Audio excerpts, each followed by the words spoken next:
The excellent work that you're doing. Fentanyl has been a major topic of discussion today, rightfully so. Fentanyl accounts for 70% of the drug overdose deaths in the United States. It's the leading cause of death, fentanyl is, in my state, the state of Missouri, for individuals over the age of 18. And we don't produce it in Missouri. It comes to us from across the border. It comes by the truckload, it seems, these days. Every community in the state, every school in the state is awash in fentanyl. And what I'm particularly concerned about are the latest efforts of cartels to send rainbow fentanyl into our borders, across our borders. I'm sure, Mr. Perez, you're familiar with this, the phenomenon of rainbow fentanyl, which is made to look like a candy. In fact, obviously, it's an extremely deadly drug. Yes, sir, generally familiar with it. Is it safe to say that the Mexican cartels are using rainbow fentanyl as a deliberate attempt to drive addiction among young people, among kids and young adults? Yes, sir. I would say they're using fentanyl in general, regardless of who they're trying to addict. Yes, sir. So here's the next thing that concerns me is that we've got the effort by the cartels to use rainbow fentanyl. We've got the effort by the cartels to target kids, and they're doing it more than they're selling it in ways other than just the classic back alley deal. They're using now social media apps in order to sell fentanyl. Let's take a look here at one example. This is from the big tech platform Snapchat. Snapchat's one of the worst offenders here. The Snapchat's platform, as you may know, features disappearing messages, anonymity. It also has real-time mapping features that make it easy for drug traffickers to access clients and especially young people. Snaps are often accompanied by code words and emojis that are designed to evade detection by law enforcement. In February of this year, a mother, Bridget Noring, sat where the three of you are sitting and testified. She lost her child, by the way, her 19-year-old kid, lost him to a fentanyl overdose after he got fentanyl through a Snap message. And she testified, sitting where you're sitting, that she went to Snapchat. She alerted them to the kind of snaps that they have got that are posted on their platform.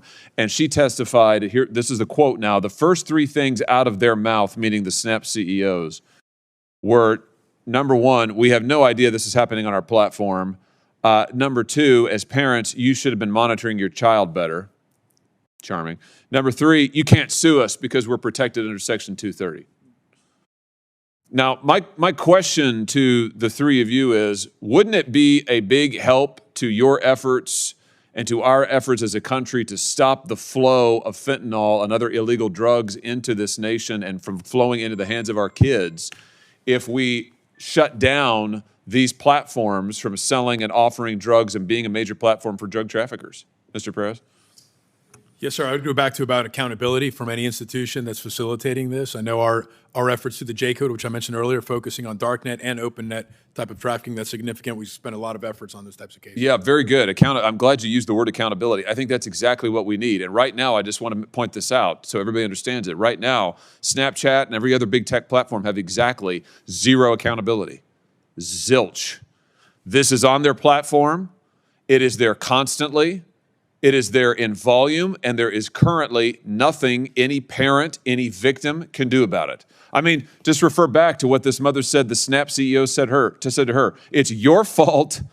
We don't really have any idea about it. This is after she told them it was on their platform. And by the way, they know. I mean, if these guys can direct the most precision advertising to you using their AI algorithms, you think they don't know that there's this kind of advertising all over their platform? They know. And then they said, the get out of jail free card, you can't sue us because we're protected under Section 230. I've said this time and time again. It is time for this Congress to take action to allow victims to hold accountable these companies when they put this kind of garbage, this sort of illegal activity on their platform. Victims ought to be able to sue Snapchat and any other big tech platform that traffics in this kind of illegal activity. And until Congress changes the law to allow victims and parents to sue, I think that this is just going to continue to go on. Let me give you one more example. Mr. Stevens, I'll direct this to you since I know that you're in the El Paso division. Here is an example of a Mexican cartel using a different social media app to try and hire American citizens to participate in human smuggling. So this is the kind of thing that's going on Snap, on Instagram, on TikTok, where these cartels are recruiting American citizens to come be smugglers, offering them pay, giving them instructions. And once again, they are using these social media apps, these big tech platforms to do it. Let me just ask you, Mr. Stevens, have you encountered this? Have you seen the cartels trying to recruit Americans to participate in their smuggling operations? Thank you for your question, sir. Yes, we have multiple cases involving human smuggling as well as drug smuggling where they use those social media platforms to be able to recruit drivers. Wouldn't it be a help to you and your law enforcement activities to be able to turn off this kind of illegal activity on these platforms? In other words, to reduce the supply of American drivers who are willing to participate in a human smuggling ring? Yes, it would, sir. We need to do it. And the way to do it is to hold these social media companies accountable, to use your word, Mr. Perez, to allow victims to sue the social media companies for violating the law, for violating basic human decency, for lying constantly to their customers and the American people. I've already introduced legislation that's passed this committee unanimously to allow victims of child pornography to sue the platforms.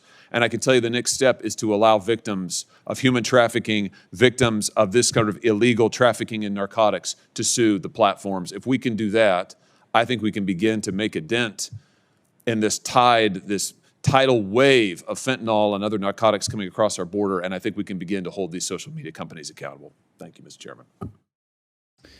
On behalf of the chair, I want to thank our witnesses for participating in this hearing. Written questions can be submitted for the record until July 1st at 5 p.m.